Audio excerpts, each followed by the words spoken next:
This is the 20th season of Bass Talk Live. BTL is presented by Bass Cat Boats, Strike King Lures, Aftco, Pro Guide Batteries, Spro, Gamakatsu, The Bass Tank, Denali Rods, Beatdown Outdoors, and Sunline. BTL coming at you.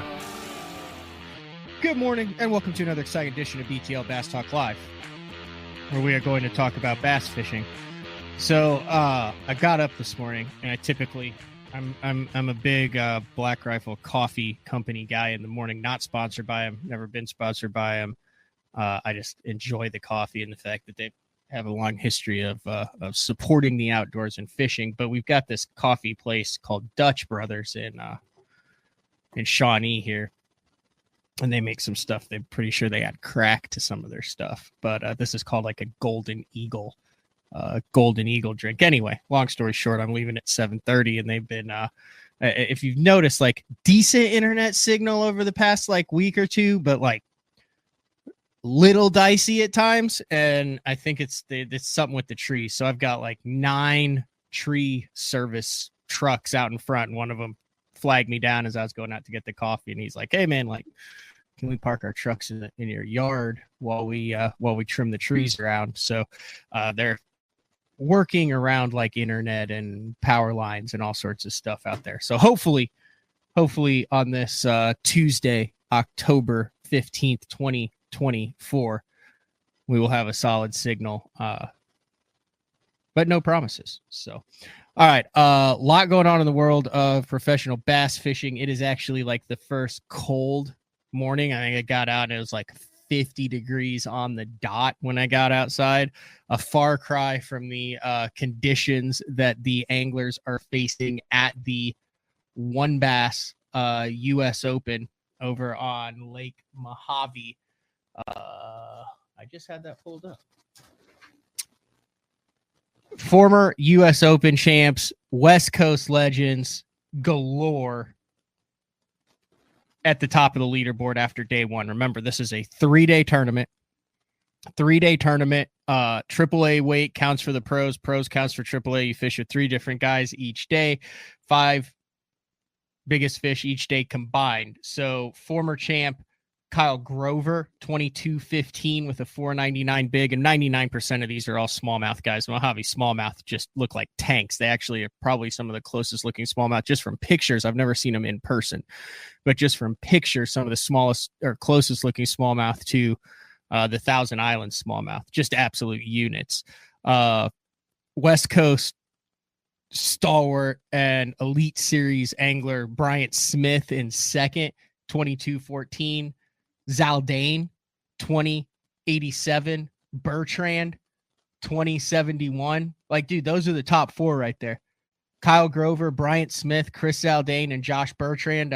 I don't mean to pass anyone up. I'm sure I'm passing up some, but I see Luke Clausen in the number 8 spot. Spencer Sheffield in number 11. Luke Johns, Austin Bonjour, Roy Hawk, Joe Arube. Dude, it is an absolute. There's my boy Rick Harrison, 27th with 1821. It is absolutely stacked. 19 pounds or better. 17 bags. Very impressive. Not Lake Mead. Remember the U.S. Open, which became famous, as Rick Clunn said, probably the difficult tournament in the world to win. Where anything in the double digits, typically when they used to have it in the summer, it was just absolutely brutal. Then they moved it to the fall, a little bit better weights in the fall there, but then they moved it to Mojave, and it's just, you saw Bertrand won that before, Kyle Grow, a lot of guys, but yeah, basically it looks like you're going to need around 60, 61 pounds of a smallmouth to get the job done. We got a good guest today. He's been on the show a number of different times. And he's pretty good at catching big smallmouth too. I think he actually made the Elite Series 3 years ago based on the back of a couple bags of big smallmouth. So that is Alex Redwine, who considers himself a kid from Ohio. Typically the Ohio guys, if we get Ohio guys on, we're talking Charlie Hartley. We're talking Michael Simonton. But now we got Alex Redwine. What's up, dude? What's up? Thanks for having me on. Yeah, from Ohio. It's starting to cool down a little bit here too. So you talk about smallmouth, that's getting pretty close. A little beat down action. How far are you from like really good smallmouth fishing, like from Ohio? So I'm in Cincinnati, which is like the southwest corner. But it's about like 3.5 hours to get to Lake Erie or the Detroit River or St. Clair. So Yeah, that's fair. That's like about what it is from like here to Wolf Creek on Grand. Like you can do it in a day if you really want to, but if you're going to do it for a couple days, you gotta stay up there. yeah. Do you go more? Would you say to St. Clair or to Erie? I feel like I like St. Clair a lot better. I used to just straight up hate Lake Erie. Like a few years ago, I would just get so overwhelmed because it was when I was starting to like first learn, I guess, the whole smallmouth thing. This is probably in like 2020, 2019. Like I straight up hated Erie because it was just nothing but rocks and I had no idea what the heck I was even looking for. And there was just drum everywhere. But slowly I've been starting to get a grasp on that giant body of water. It is you guys are on the you guys have an Elite Series tournament on St. Clair next year, right? Yeah, yeah, yeah. Yeah. We had one there 2 years ago, or yeah, 2 years ago. There was an open there this year, which I Yeah. fished, and then yeah, we have another one there. So looking forward to those for sure. Awesome. When I I booked this with you, well, let's run through this because I've not really asked you about this. So I called you last week or the week, but right when the hurricane was barreling towards the west coast of Florida, and I was like, "Hey man, what's up? Great story. Congrats on making the classic. Want to get you on BTL." And you're like, "I'm currently towing my boat to Florida." And I was like, "Wait, what?" And then explain what that was like, where you actually were, and because I was like, dude, like I know you're helping like with some cleanup stuff down there, had some family down there that you're working with, and I was like, if it doesn't pan out, like if you're still down there picking up debris on the 15th, we can push this back. But was that an interesting journey? Yeah, so I think it was last Tuesday is when you got a hold of me, and Wednesday was when that Hurricane Milton came through. And my parents are snowbirds. They stay in Florida for the winter, and I was towing my dad's truck and boat down there for him. But the way that it kind of all lined up, I was going down there literally the day after the hurricane came through. But the way that they're located in Florida is in the center of the state. Technically, it was right where the eye passed over. It was they live around the Kissimmee chain, so not on the coast or anything like that. But yeah, it was just kind of interesting going down. Like I'd pass for every 50 gas stations. I think I went down there. I went down there on Friday, so I guess it would be 2 days after. I ended up going down there on Friday, 2 days after the hurricane passed. But for every like 50 or 60 gas stations I saw, only one of them would have gas. It was pretty surreal and kind of crazy. So you just had to like every time you could get gas, you just had to pull over and get it. Yeah, whether I was at 3/4 of a tank or half a tank, and the amount of, like, electrical trucks or, like, lineman trucks that were also going south, I assume to help out with everything was pretty crazy too. No joke, probably saw or passed over a couple thousand of those, those electrical, like, big Super Duty trucks that have the tower, the Mm-hmm. thingy on them, lineman trucks or whatever you wanna call it, so it was pretty crazy just what all was flooding into Florida, and traffic was really bad because everyone that escaped to go north from the hurricane was now going south to check on their homes and wherever they evacuated from. So just kind of crazy to see the state of Florida like that. And no damage to where your folks were staying, or were you part of that deal where like the entire state was a tornado warning, or was that Suppose supposedly, like I said, we weren't. I wasn't there when things were going down, but supposedly, like our neighbor said that when all that was happening, they saw like a tornado to the east of them, like a couple miles, and a tornado to the west of them, a couple miles. But supposedly there was like 10 or a dozen tornadoes that ended up sprouting from that hurricane. that's wild? And then you got back from Florida, what, this past weekend, I got back yesterday. I flew in yesterday. and then you've been on a pickleball bender since then. Pretty much, yeah. I played pickleball for like 2 or 3 hours last night. That's like a typical day though. I'll either wake up in the morning and play pickleball, or I'll play in the evening. I'd probably play like at least probably 5 times a week. I'm just ate up with it. Okay, explain this to me. Like I know that it's like it's like a thing right now, like it has been for the last couple years. I thought it was more. I thought like if you're gonna play pickleball, maybe you'd be like down in Florida playing pickleball at like the retirement community. But apparently, there's like a thriving like pickleball leagues and stuff for like guys like you that are in the prime of your athletic career. Yeah, I feel like a lot of people think that like pickleball is just like a lazy tennis sport. But I've never played tennis or anything. I feel like it's in between ping pong and tennis. It's like this hybrid in between, but um it's like it's not lazy at all. Like it takes a lot of tactic, like a lot of ball placement. Like there's a lot to go on, and it's like it gets me moving, and I could use a little exercise or whatever. But yeah, I'm ate up with it. There's old people that play. You can play if you're old. It's not a young person's game. There's young people that play that are really good, and I'm somewhere in between, I guess. I'm looking at this now. There's like professional pickleball leagues. Yeah, it's on TV and everything, and there's big names, and there's probably big sponsorship dollars in it with all the paddles and different brands and stuff. Do you play doubles or singles? So it's all doubles, where there's two people on each side. How do you So. determine who your partner? Do you have like a pickleball partner? Is that kind of like a team partner in fishing?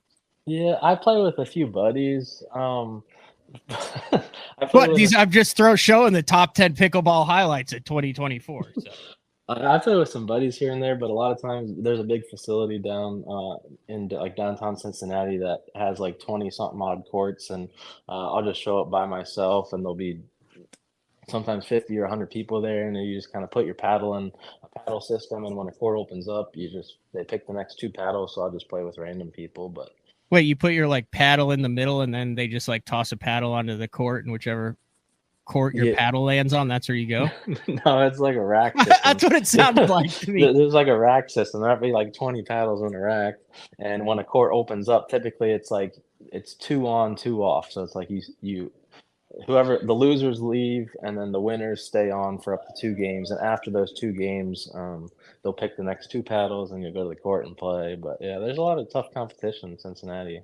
Is that like a giant ping pong ball? It's not a tennis ball. It seems way lighter.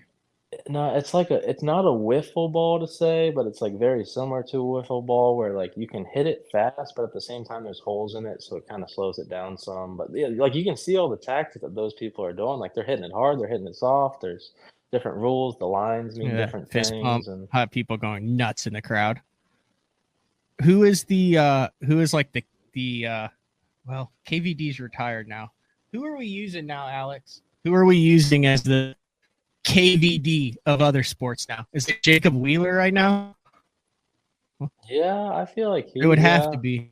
Who's the KVD? Like if you were to, you know how we'd be like, who's the KVD of archery, or who's the KVD of billiards? Who's the KVD of pickleball? Probably I don't keep up with it a crazy amount, but probably this guy named Ben Johns. He has paddle names after him and everything. I think for a while he was ranked number one in the world. I think now he's number two in the world. But yeah, Ben Johns. Ben Johns. Here he is.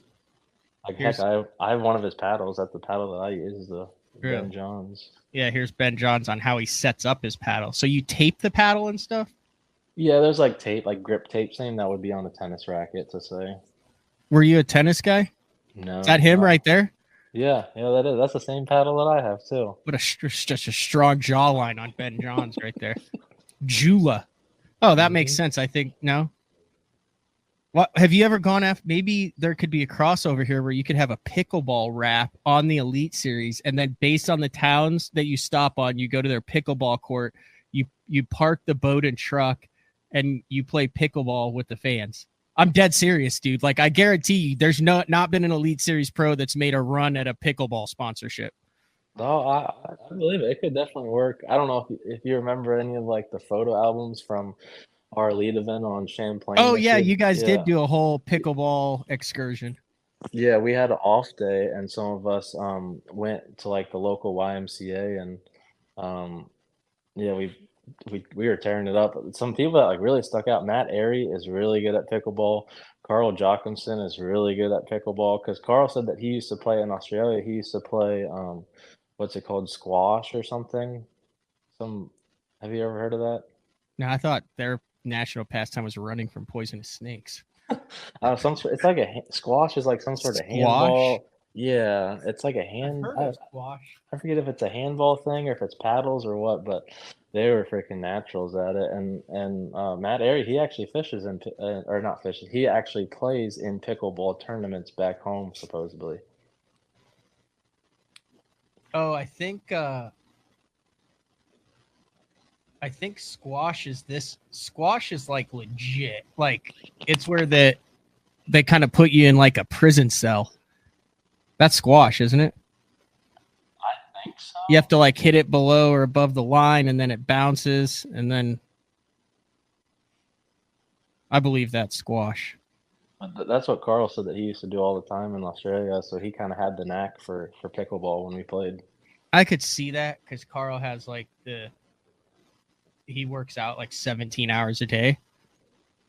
Was Matt Airy was good though? Yeah, he was really good. He said he plays all the time. He was better than me. Like he has like so there's something called a duper score in pickleball, and it's like pretty much how your skill level is ranked. And he was like a Like your 4. handicap in golf. Yeah, yeah, pretty much. Yeah, and he was like a 4. I forget what he said, like a 4.3 or something. But I don't have a score or anything just because I've never really like played in tournaments, or I'm not like that. I'm just a recreational pickleballer. But yeah, he plays in tournaments. He has like an official like standing supposedly on 4 point something, which is really good. Anything above 4 is pretty good. You can do it. I just found a video how to determine your pickleball rating. I feel like we're so invested in this now. People I are know. just I feel like you have. I feel like you have to. I feel like you kind of have to get a rating now. What do you yeah. think your rating would be? You think you would be in the fours if you actually went through the process? I really don't know. Every day is different, I feel like, but I feel like if I'm not a 4.0, I feel like I got to be pretty dang close.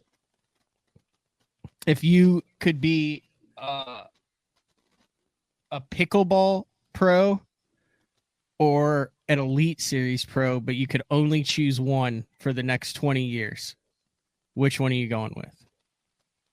I'd be a fishing pro, I think. I'd stick with it. I bet there wouldn't be as much drama in pickleball though. That's the only thing. Dude, I bet there is. I bet you get to the top of any of those things, and I bet there's drama in every single one of them. You just Yeah. don't see, you just don't pull the, you just not in the know, like you're not behind the curtain, you're not in the backstage seeing it. I bet it's a total gong show in the underbelly of the professional pickleball league. Yeah. I bet all of them are like that. I bet it's just not fishing. I think it's just because we live in that world, and you, particularly as Elite Series Pro, you know, you hear everything, you see everything. But I promise you, the average guy who turns it on FS2 on the weekend and watches it for a couple hours, no clue what's going on behind the scenes. He just wants to see big bass get caught. You know what I mean? Exactly. Are you also a road biker? No, no, this isn't mine. Oh, I was gonna say it's been a while since I've seen the bike with the ram handlebars on it. No, I live in Cincinnati. I don't live with my parents. I live with some buddies that I went to college with, bachelor pad, if you will. But yeah, this is one of theirs. I guess they ride a lot. All right, 20 minutes in. God, we just talked about pickleball for 20 minutes. God bless America. You kind of cut it close this year, Alex. 40th place, actually, as far as like the guys who are in, you don't have to rely on anything else or whatever. Like you were in, were you sweating the thing out at the end of the year, heading into the St. Lawrence River, and then being like, oh no, this is going to be a lot closer than I thought? Yeah, I really did it to myself with that 40th place finish. Going into the St. Lawrence, I believe I was in like 24th in points. And the St. Lawrence River, like I was really trying to. I'm not one of those people that just stares at the standings and like tries to see like where I'm gonna be at. Um, with the points, if I'm for sure in, if I have to place a certain amount of finish or not. But I was really trying to judge the points going into. I think I was in 24th or 25th in points going into the St. Lawrence. And we only had 2 days of practice at the St. Lawrence because one of the days, the event before at Champlain, we got canceled because of wind or whatever.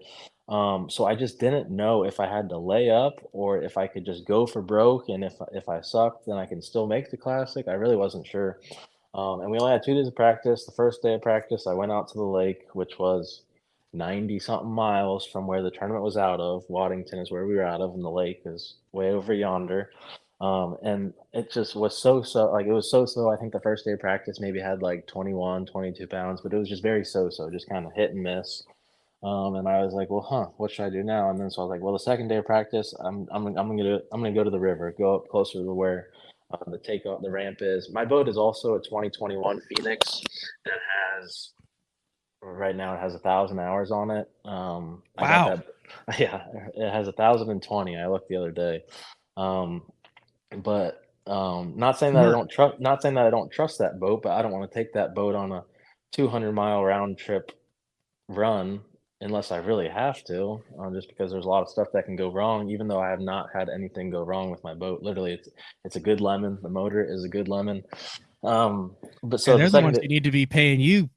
Screw the guys getting the boat every year. They need to be forking it out to Alex Redwine. Look at this. no, literally that's what I'm dealing with this year. 1,300 hours on this sucker, and he's still making classics. Yeah, that's literally like this is my first year like navigating a boat and motor deal or like trying to start that partnership and stuff. So I've been learning a lot because I Ooh, got we'll that. get into that later. I want to get. Oh, still, I'm Okay, sorry. I didn't mean to okay. derail you from the St. Lawrence. Yeah. So day 2 of practice, I stayed close by in the river and I mustered and I caught like I thought I could catch anywhere from 19 to 22 pounds, which is like not crazy on the St. Lawrence, but it should like do okay and survive.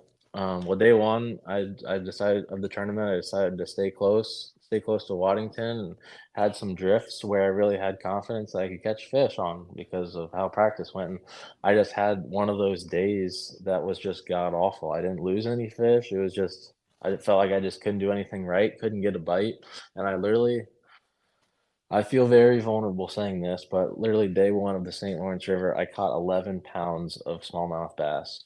Um, and yeah, you were hyping me up earlier about how like I'm a big smallmouth guy, whatever, but I literally caught 11 pounds of the St. Lawrence smallmouth, and I never spun out or anything. It was just one of those days where I just didn't get a bite, didn't get big bites or whatever. And after day 1, I found myself literally in like 100th place. There was like 2 people below me. Like I don't know if they blanked or didn't make it back or broke down, but I was in like there's 100 and what 103 of us on the Elite Series, and I was Yeah. in 100th. I was in 100th place, with 11 pounds, and then so after that day, I looked at the AOY standings and I was like, well, that's pretty dang close. If a couple people do a little bit better, they can hopscotch me. Like I was right in that. I think I was in 41st or 40th place. I don't know. After day 1 in the points, and so I was like, huh, what should I do now? And then I was like, well, best case scenario is I catch like 20 something pounds and maybe I gain like 5 points, Mhm. which means a lot. So then I did what I should have done, and like what everyone else did, I ran 120 miles one way and caught my 21 or 22 pounds of smallmouth, and then went from 100th place to like 92nd place and gained a couple points or something, and secured my spot in the classic. Uh, what is it? I mean, I'm asking you like you're about to fish in your first Bassmaster Classic. Is that already on your mind? Or you're talking about it? Talk about what it means to know that in March you'll be in Fort Worth, Texas, at Dickies Arena, weighing in and like crossing the classic stage for the first time, especially when you look back at the last 5 years of your career. Yeah, I'm looking forward to it a lot. It is really cool. Like I'm excited I qualified. Like I'm excited. Obviously, I'm excited I qualified, but it's just kind of crazy. Like it's just crazy how bad I look back on it. It's crazy how bad like I was wanting it and was hungry for it. Like this was my third year on the Elite Series, and it's like, dang, like why didn't I do this good the other few years on the Elite Series? Why did it take me this long to qualify for my first classic? But at the same time, I'm super grateful to qualify. But it's just crazy. Like the last 3 years, I've been at the expo in the classic and like watching all my colleagues and in this sport, like watching them walk across that stage and catch fish on that stage, and also like being a roommate and travel partner with Jay Shakuret, who's just an animal at bass fishing. It's been kind of like not jealousy, but it's just been like, dang, like he is absolutely killing it. And it's like, heck, I didn't even qualify for the classic yet, and here he is knocking Does it out he of ever the get park. fired up? Like, Nah, is the like calm, cool? Like, I mean, his dad's like that too. Every time I've been around him, like they just seem like literally like the most level-headed, calm, cool. Like everything in the world could be getting around, and they just be like, yeah, no, this is not. I mean, this is happening, but there's zero. Like that dude is like ice in his veins from the outside. Is that how he is always, or does that dude like cut up?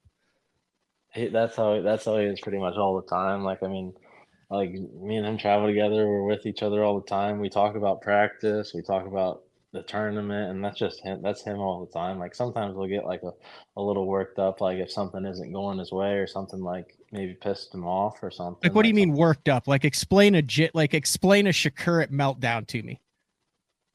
okay, like Like, uh, I just don't see. Is he like yell? Is he throwing no, stuff? he does. No, he doesn't yell, but he'll just be like, let's say he loses a big fish, or maybe someone cuts him off, or he sees something on the water that he doesn't like. It's just like him being like, "What the heck?" Like it's very like just not very into it. Just like, "What the heck?" Like, Yell. Have you ever but heard like, him yell? no, I mean, I've probably like maybe heard him like yell a few like bad like cuss words, but besides But that, you've like, never heard him just like come back and be like, "You won't believe what the hell happened to me today, Alex." yeah, pretty much. No. No, yeah, it's all what you see is exactly how he is, pretty much. God, that's scary because that's a dude who is like there is no way that you could get him off of his game. Yeah, I don't think I've ever seen him spun out. He just he just takes whatever the lake or whatever the fish give him. Wow. And how did you guys end up rooming together? Just It was honestly because of this podcast. Our what? we qualified the same year through the opens. Right? Qualified through a different division. I think it was essentials, and I qualified through the Northerns. And like you had him on the podcast right after he qualified. Then like the next week you had me on right after I qualified on the podcast, and then we like message or I forget he messaged me or I messaged him or something was like, hey, like saw you on the BTL. I didn't know you were, I think at the time we were 21 or 22. Like, Yeah. hey, I didn't know you were young too, or around the same age. Like, you traveling with anybody? And I was like, no, don't have anyone traveling with. And then from there on, we just ever since our rookie year, we started traveling together. That's I feel somewhat responsible for that with my Alex. It's now, right? Grappling, like a lot of people don't know. Yeah, I just turned 40 in August, Mm. and I had like some of the guys in the opens, like I'll call and be like, hey, you want to jump on BTL? I do a podcast Monday through Thursday. It's called Bass Talk Live.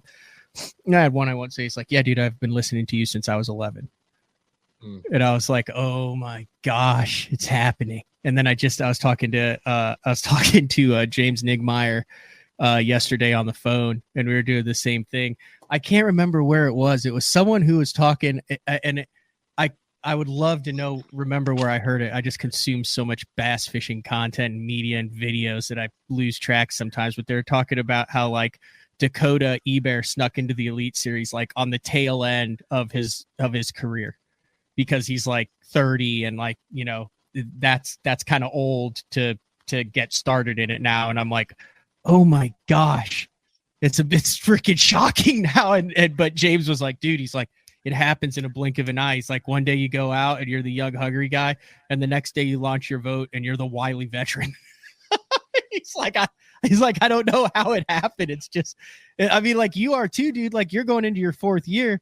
There's so many guys that are like, you were the youngest, the least experienced. Now you're going into your fourth year, and there's guys that are 3-4 years younger than you out there now. Is that hard to believe? Yeah, it definitely is. Like, I still feel like I'm like I gotta still be like one of the young ones. Yeah. But I'm in reality I'm not like. But it's just crazy like the degree of anglers that some of these younger guys are, and I don't know, like it's just crazy. Like this year, for instance, like They were all they besides, I guess, Milliken, like, for the most part, they were all young, like, they were all in their 20s or however old they were. So them coming in, like, I thought, like, "Oh, they're rookies, man, like, they're young, they don't know what to expect," and then it's just like, boom, slap in the face, here they are tearing it up. So it's just funny to think about. Same with the rookies that just qualified, like, you think like, "Oh, man, like, Oh, I they're got gonna 4." catch him. Yeah, like, I got 3 or 4 years on them, like, they've only been doing this open stuff for a little bit, or they're still in their early 20s, but then it's just like, boom, like, no, that's not the case. They mean business. They're gonna be ready, just as ready as I am. We're kind of in the middle of Opens Week. Actually, two shows today. I recorded with Dakota Ebear last night. Incredible show. Really enjoyed that show with Dakota. But I had to work around him trying to kill a deer. So I had to do the recording last night. And then there were like a bunch of other shows that were going live. So I didn't go live. So I'll drop that sometime this week. But yeah, like name one of these 9 guys that aren't going to catch him. Easton Fothergill, Cody Meyer, Tucker Smith, who's actually on live tomorrow. First time I've had Tucker on BTL. Paul Marks, Emil Wagner, Andrew Loberg, Ebear, Bo Browning, and Evan Kug. Like, dude, between last year and this year, those guys are going to eat up 15 checks between the last 2 rookie classes at every single stop this year on the Mhm. Elite Series. Yeah. Oh, for sure. And just like how some of the events, or we go to Okeechobee, they were there like you were there too, like dang near the same time last year, and just like certain little things that it just breeds them so well. I mean, they all have success. What looking back on it, what is the toughest thing about being a rookie or a first or second year pro on the Elite Series? I feel like for me was the whole like networking thing. Like I look back on it, like when qualified, like not saying it wasn't important, but I just feel like it wasn't glorified as nearly as much as it is now. Maybe that was because it was different because they took the top 3 from each division. There wasn't the whole EQ thing.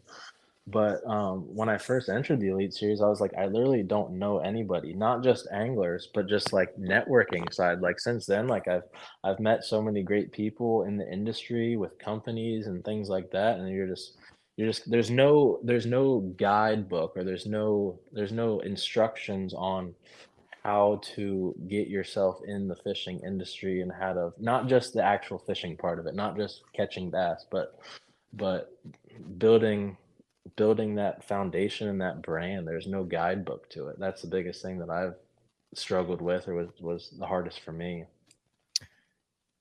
It seems like you've really kind of developed a nice little sponsor portfolio though in the 3 years. Is that a fair assessment? It seems like every year you kind of more and more, a little bit more traction, a little bit more sponsor relationships.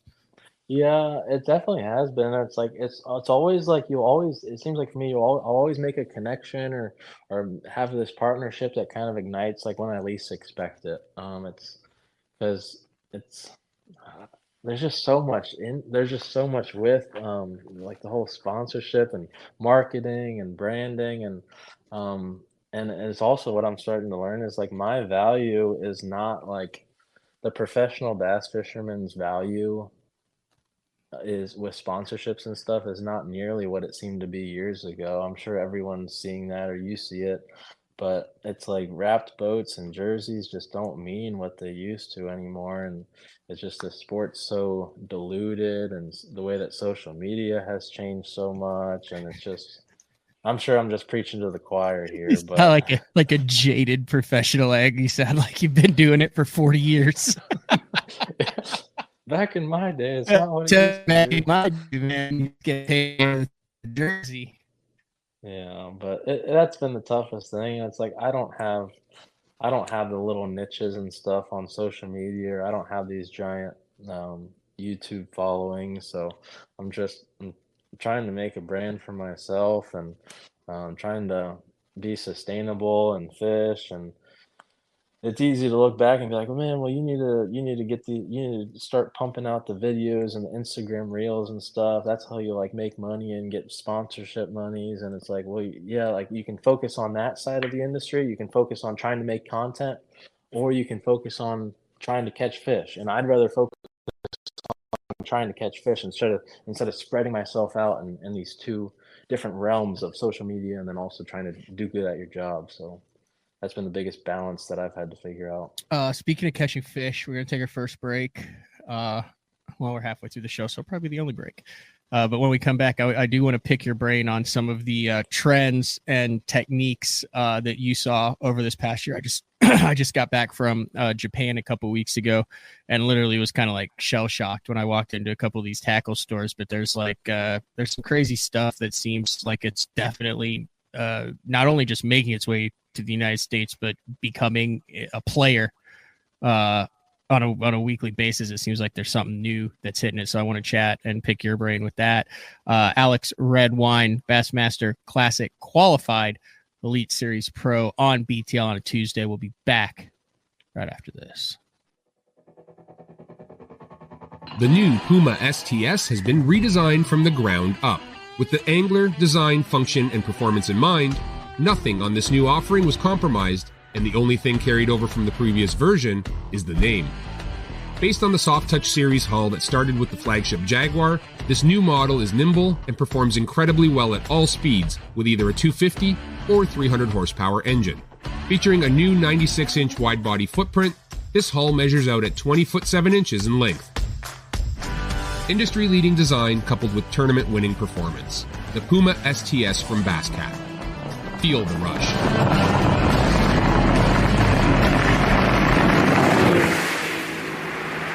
This is Gamakatsu's new Nano Alpha line of hooks. If it looks familiar, that's because they are. It's the same shapes and sizes in the round bend and the EWG and in the new Horizon head that you know and love from Gamakatsu, but there are a couple new features with this Nano Alpha, which is this little green label that you see on the packaging. First off, 2 times faster hook penetration. That's because of the Nano Alpha smooth coating on it, and also it is 4 times more corrosion resistant. Check it out, Nano Alpha. I've been using Sunline Shooter for the majority of my career. Millions of dollars made, lots of bass caught, and the gnarly, gnarly stuff.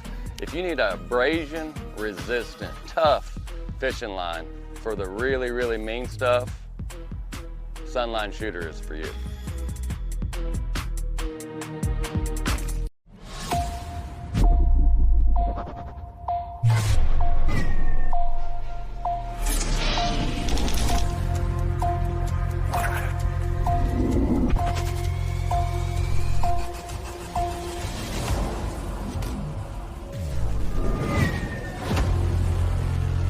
Everything you need, one legendary brand. Top 100, Strike King.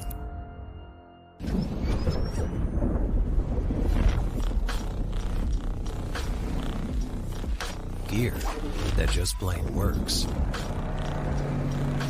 Cast after cast after cast.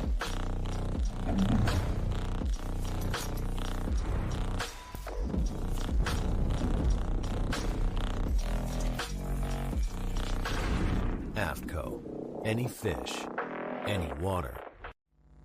Your early morning mentality is your every hour mentality. All gas, no brakes. Focus, purpose, power. Destined for the water, but confident everywhere else. A calming buzz before the storm, the truth of nature itself. You can't catch lightning in a bottle. There's a limit out there, but it's not with your gear. Unrelenting power delivery. Unparalleled weight savings. Keeping you on the water, whether you run a 9.9 or outscoping your best 5. In this rare air, there's power in the silence. It's a mindset, thinking only of the things that matter and freeing your mind from the things that you trust.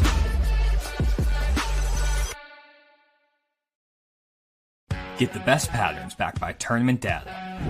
Start by finding the best 10% of your lake. Know exactly what to look for and what to throw. After that, just put them in the boat. Try the Deep Dive app today. Look at that beast right there. All right, welcome back. BTL on Tuesday, chatting with Alex Redwine. Fishing wise, let's talk fishing stuff. do you understand this like dice rubber stuff sticking out of plastics from 2 inches all the way up to, and like why did the UV whiskers not work when it was out? Like it seems like you can't throw a plastic now without some sort of weird strands of crap sticking out of it. Are you on that train? Please explain this to me, Alex. I have not tried the dice yet, but I have heard like the magical stuff that it could possibly do. It's funny you said the UV. Like, are you talking about like the tight lines UV? Yeah, remember when they came out with Tyline's UV whiskers, dude. and they'd have like a beaver, but there'd be like 3 strands of skirt material sticking out, and everybody was like, the hell is this? And then it was in the bargain bin like before. Now they're looking like damn geniuses. Yeah, it's funny you said that. I used to like live or die by that tight line UV, not necessarily the whisker ones, but like I was a full believer in the UV stuff when I was like a teenager. To say I actually won when I was 13 years old. I won the Ohio Junior State Championship with their 4-inch finesse worm, tight lines UV, and I thought it was like, I don't know if the UV had anything to do with it or not, but in my head I thought that was the best bait there was, and I had so much confidence in it.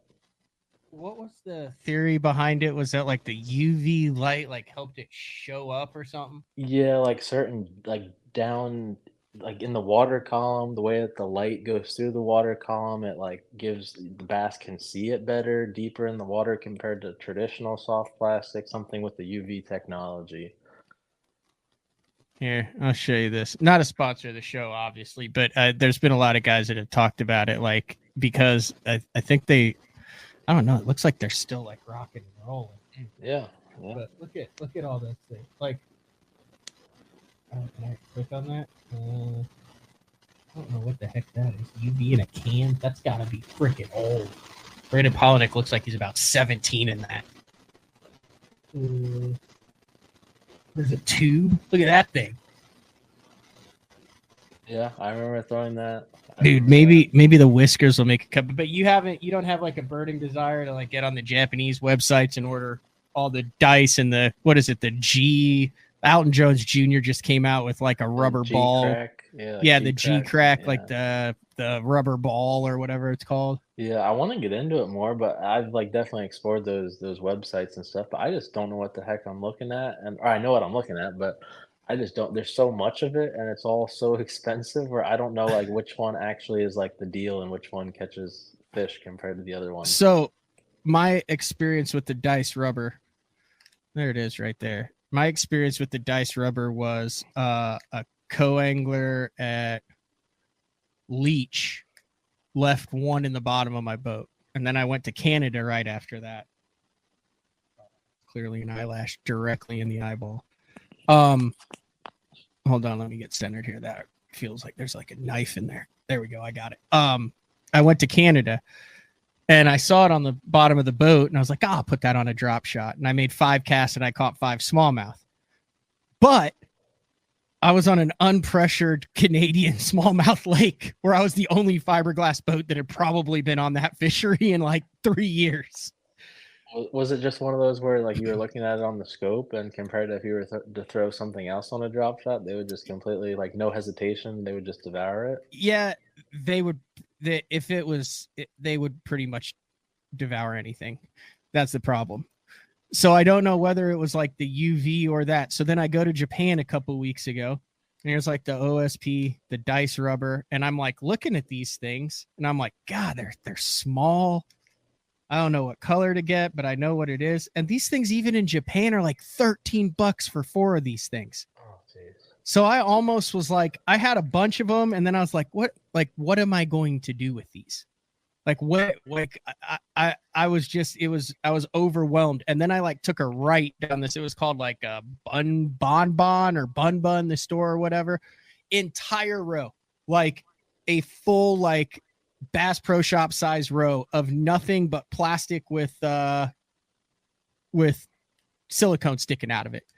Every shape, form, size that you could think of, it was just like an entire row of dice rubbers of 9 different brands. Yeah, I'm definitely like in the future, I'm going to play around with it a lot. I just haven't had this time of year, I haven't had like the time to play around with it. But supposedly, you talk about price. Someone was telling me about this. You know, like Temu, Like Yeah. Yeah. supposedly you can like find them on Temu for like cheap. I don't know if they're the same. I don't know if they're the same like quality or the same whatever components that make the dice so good, but supposedly you can get them for like super cheap or like some knockoff dice off different websites.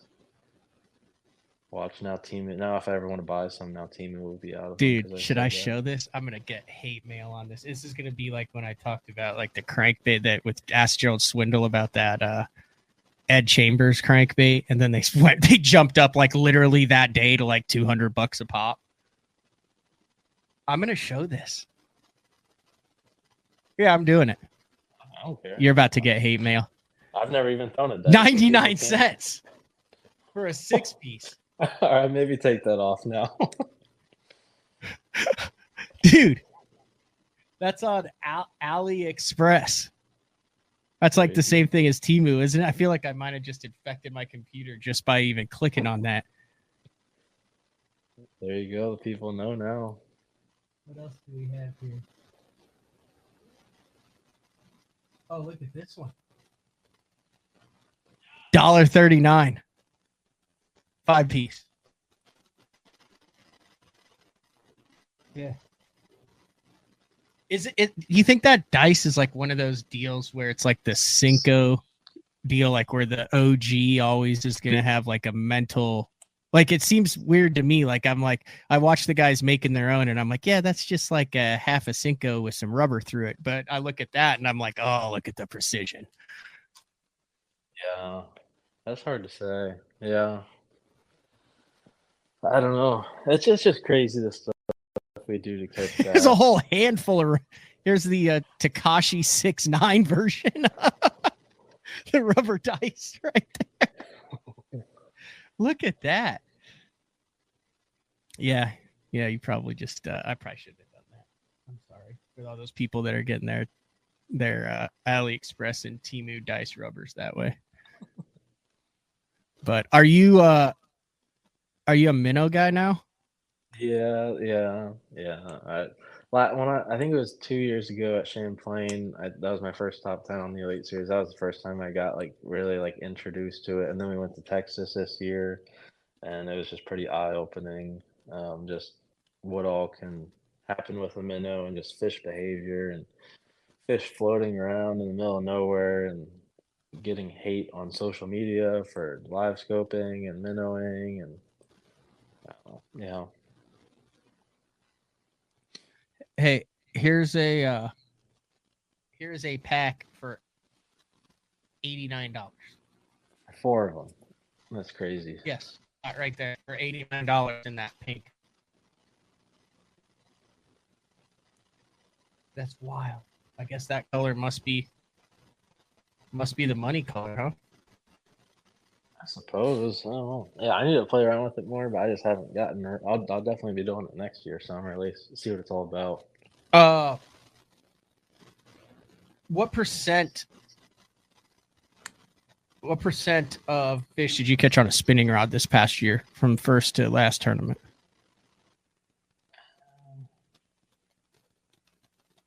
I'm trying to think. Like 60, 70, 80%? Like, was it majority spinning rod? So first event, Toledo Bend, I didn't do very good, but I caught them all on a spinning rod. Lake Fork, I did mediocre, caught them on a bait caster with just like a spinner bait, and I think I caught like 1 or 2 on a minnow. Where'd we go after that? We went to Florida. Where'd we go first? Harris Chain. Yeah. No, Harris Chain caught them all on the jerk bait. St. John's caught them on a spinning rod. Lake Murray bait caster. Where else? The Wheeler Lake bait caster. Smith Lake minnow. Where'd we go? What do we have after that? Then you went up north. Yeah, northern swing spinning rod. So you got a little bit of old school tendencies in you. Yeah, because like I'm from Ohio, and like you can't hone in like your suspended fish and minnowing and I just threw Charlie up there. I always like when Charlie chimes in. I haven't talked to Charlie in a while, or he hasn't talked to me. Yeah, I'm sure I'll see him around this fall somewhere. But Yeah, I don't know. Being from Ohio, the biggest struggle that I faced being on the Elite Series and being from where I'm at in Ohio is like we look at the pre-spawn, for instance, in the South, like Tennessee, Alabama. Like back in Ohio, like we don't have a pre-spawn. Like we don't have fish staging. We have just cold, high, muddy water. And then all of a sudden you snap your fingers and it's 100 degrees summertime. Like our spawn feels like it lasts like 5 days. Our pre-spawn, or there's no such thing as pre-spawn. And that was the biggest learning curve for me on the Elite Just Series. completely skips Ohio. Yeah, pretty much. But you go down south and you got like the Go whole from winter to spawning in a day. Yeah, literally. But you go down south and like March in the south, like they're set up on stuff. They're in pre-spawn mode. They're on the 45-degree bank, transition banks where like our pre-spawn in Ohio is literally like 50-degree, 4 inches of visibility, and then you snap your fingers and it's just June and July and it's just the dog days of summer already.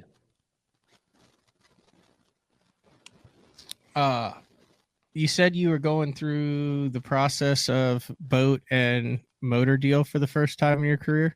Yeah. Like, how do you even like approach that? Is that literally where you're like, hello, my name is Alex Redwine and I fish the Bassmaster Elite Series. I am reaching out because I am interested in possibly running your boat this year. Please call me back. Sincerely, Alex. Like, or do you just like meet people along the way that's like, hey man, I can get you hooked up with this guy and he runs the pro staff, or she does that? Pretty much. It just kind of sucks. Or the one thing that I've kind of like seen so far is like it's like because this is my first year, yeah, like doing the whole boat and motor deal, and it's just kind of and it's like I'm qualified for the classic. Like I feel like that has some sort of credibility and like a big deal with it. But it's just kind of tough because it's almost easy to get treated as like, oh, like this is your first year going through this process. And it's like, yeah, this is my first year going through this process, but like this is also my fourth year fishing professionally. Like this isn't my first go around. Like it's my first go around like getting a boat, but it's not my first go around fishing professionally. Like I feel like that, and qualifying for the classic. Like I feel like there should be some sort of credibility for that. But yeah, it's where this market and industry is. It's not easy on old Redwine. Yeah, you and David have a lot in common. He says I play pickleball, and he also needs a new boat. He can buy he can buy my boat. It has 1,000 hours on it, but trust me, like it's got the warranty. It is a good lemon. I have not had a single issue with anything on my boat. So, are you like close to doing a deal, or you got a couple balls in the air right now? Yeah, I got I think a motor situation figured out, and then I've been in the Phoenix the last few years. I'm hoping to stay in the Phoenix, but I'm still just trying to navigate all that and figure out the best situation for me. So, yeah. I was gonna say if I don't know. I know you probably don't want to announce the motor situation, but if that doesn't pan out on Temu, here's an outboard for $695. It's the Hangkai 12 horsepower right there. You just strap that sucker to the back of the vessel. You are off and rolling. All right, I'll keep that in mind. $695. I do not think you're going to find a better outboard deal than that. That's true. I don't know if what brand is it? I'm not sure if we have service crews for that. You don't think the Hangkai, Hangkai, that's got to be a Chinese motor, doesn't it? I guess I'll just have a couple backups in the truck in case. Yeah, you could have 3 or 4 backups in the truck for that. You know what? I've never actually gone down this road. And it is you're addicted now. You're invested. Yeah, no, I'm totally invested. I'm trying to figure out like there's some of this stuff can't be legit. There's no way it could be legit.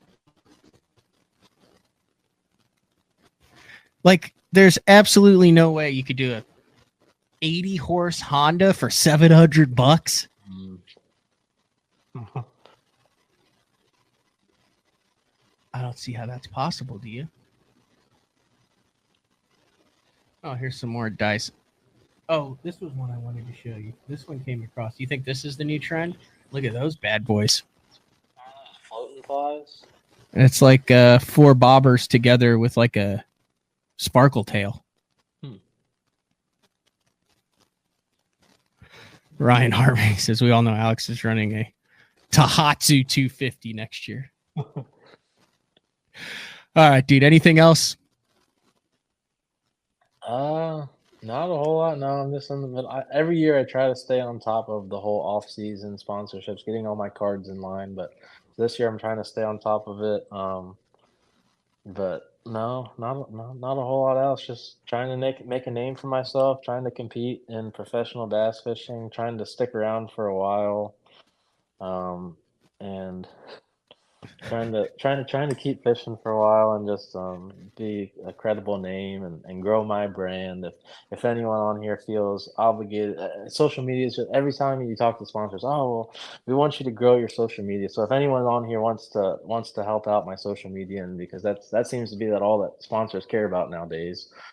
Is social media. So Alex Redwine Fishing, you can follow me. So just, I guess I'll plug myself. But besides that, I'm just gonna keep fishing around the house, get on my smallmouth fix here soon, and start looking forward to next year, 2025, and the Classic and everything like that. I like it. I'm serious. Like I know I'm like saying it to be funny, but I'm serious. Like you approach a pickleball company, you do the rep, you get like a group of 5 or 6 of you guys that are on the Elite Series. Airy, Scott Martin, is Hunter Shryock one of them?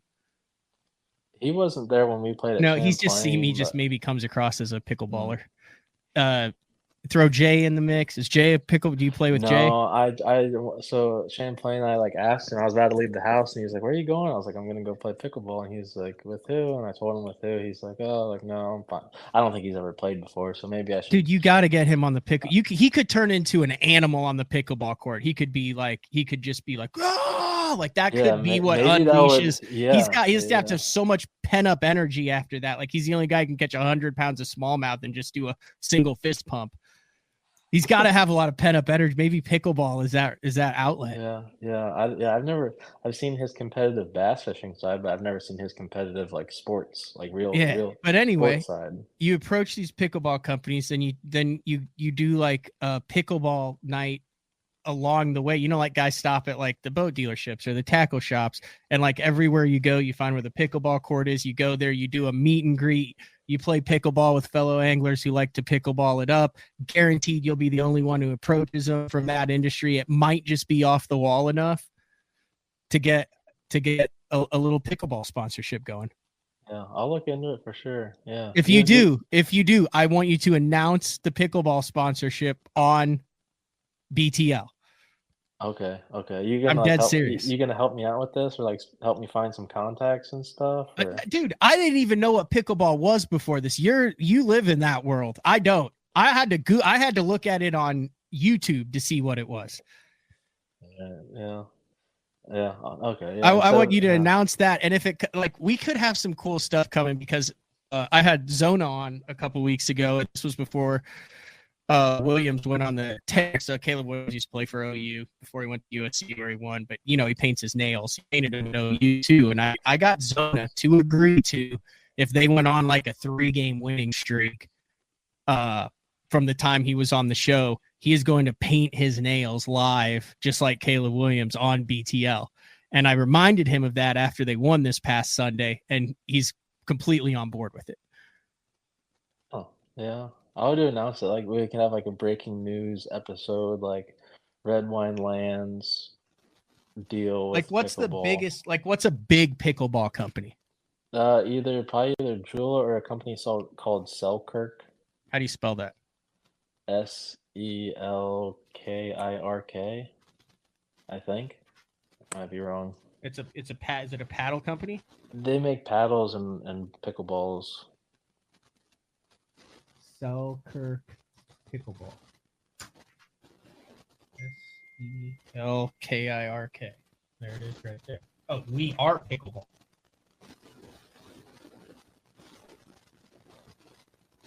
Let's see. Is that it right there? Yeah. They're a big name. Oh, that's a cool logo. Ooh. Ooh, like, could you imagine like a carbon fiber wrap with the Selkirk logo on it? Look at that. Like that, dude, there's some look at how happy everybody is that are pickleballing. Ooh, I like that pink and black design right there. Yeah. Material, shape, construction. Yeah, dude. If these guys have this, look at that. They got their own app, Selkirk TV app. Oh, these guys have to be rolling in marketing dollars. As seen on Forbes, CNBC, Sports Illustrated. There's a pickleball magazine. Oh, the PPA is the pickleball tour. Were you aware of that? Yeah. They have tournaments in Cincinnati. They've had a few tournaments in Cincinnati, the same courts that I play on. Do you go cheer them on, like paint your chest? No, I'm not that invested. I'm just a recreational player that just likes it. I don't know. I'm a weekend warrior in the bass fishing world. Like I'm BFL level. Yeah, pretty much. I'm a weekend warrior. He said, "Holy cow! I dropped out for." Listen, we literally you missed the fishing part. We circled back. The keyword is circled back to pickleball. Try to tie a bow on the end of the show here. I was. Look at that. That is a serious pickleball fit. Look at the joy in the pickleballers. I might have to go out and pull a hammy. Get my pickleball fix on because I'm a big ping ponger. You've never played it, or do you know anyone that plays it? I think you need to get introduced to it. Just you. Just you. All right, I'm gonna let you go. I enjoyed the heck out of this show, Alex. Yeah, drop your socials one more time for those who want to follow. Yeah, it's just Alex Redwine Fishing. I'm trying to grow that stuff because sponsors like big social media, and I don't have YouTube, whatever. I don't know. But yeah, Alex Redwine Fishing. Message me if you guys have any pickleball questions or smallmouth questions, or you want to buy my boat with 1,000 hours. Trust me, it's a good boat. It's a good boat. There's no stress. What is cracks. It? Name what's on it. Kind of what so model the whole night. Sell it to me. So it's a 2021 Phoenix 921 Elite that I've had since I got it the year that I qualified for the elites. It's literally a good boat. Like the motor it has 1,000 hours on it, and I've only been through one lower unit, Mercury 254 stroke. I've only had only one lower unit has gone bad on it. Besides that, like it is a good boat. Like I'd use it again next year if I wasn't like possibly switching up motors or boats or anything like that. Like I'd use it again, honestly, to save money, but it's going to be below 50 grand. We can negotiate things, but it's got fully loaded. It's got 5 12-inch graphs, but yeah, it's a good boat. Nice. Good colors, but yeah. What color is it? It's like a black with like some charcoal gray, and it's pretty sleek. But if anyone has any questions, social media, just shoot me a message, and I'll send you some more pictures and try to sell it a little bit. I'll even, if someone buys the boat, I'll invite them to Ohio and they can play pickleball with me. I love it. An evening of pickleball with Alex Redwine. We can have a fishing lesson and a pickleball lesson. I love it. All right, dude. I'm going to let you go. Thanks for jumping on BTO. Appreciate it. Thanks for having me. All right. See ya. That is Alex Redwine. Good dude. 3 years in. Amazing how far he's come from that third place finish in the Northern Open. I've told this story before on BTL, but he was standing there like I was standing there because I was one of the guys like you can tell who needs to get their check based on who's like waiting in line for the check line at the end of the Open. So I'd finish like 30th in that tournament or something. I was waiting on my check, and Alex is just frenetically pacing back and forth. And he's like, "My God, I think I just made the freaking Elite Series." That was the year that I think Ike made it back in. I think they all had like 579 points or 49. It was something ridiculous. But he did it up there on Thousand Islands, and then 3 years later, fishing his first Bassmaster Classic. So that's all we have for today. But like I said, a double show. I'll put Alex's show out, and then this afternoon, Dakota Ebear jumps on the show. I recorded that last night, which would have been Monday night. Talks about, dude, what he did, what Dakota Ebear did. There's no other word to describe it. Ballsy. And the dude was making $250,000 a year over on MLF. And he actually, I don't know if he's ever told this story before, but he actually like goes into the moment that he decided I need to go chase the Opens and the Elite Series. Spoke very highly of MLF, his time on the BPT, what it did for him in his career was simply just a personal decision. But dude, like when you hear the story of how that went down and how quickly it happened and what you're like, what? You're like, wait, what? It's cool stuff. And then tomorrow, Tucker Smith, half of the $1 million duo that is now, I sounded like a rodeo announcer there. He's $1 million cowboy. Part of the $1 million duo. Now both of those guys, Logan Parks and Tucker Smith, who teamed up a couple years ago for the Johnny Morris's U.S. Open that took place on Table Rock Lake. They won the $1 million. Now they're both on the Elite Series, so we'll talk to Tucker about that. And speaking of the U.S. Open, 2 more days tomorrow. Possibility that we have Dan O'Sullivan live from the U.S. Open on Lake Mojave to talk about what's going on as they head into the final day there. So big shout out to Alex Redwine. And that's all we got for today. Same place, same time for another live show tomorrow on Wednesday. See ya.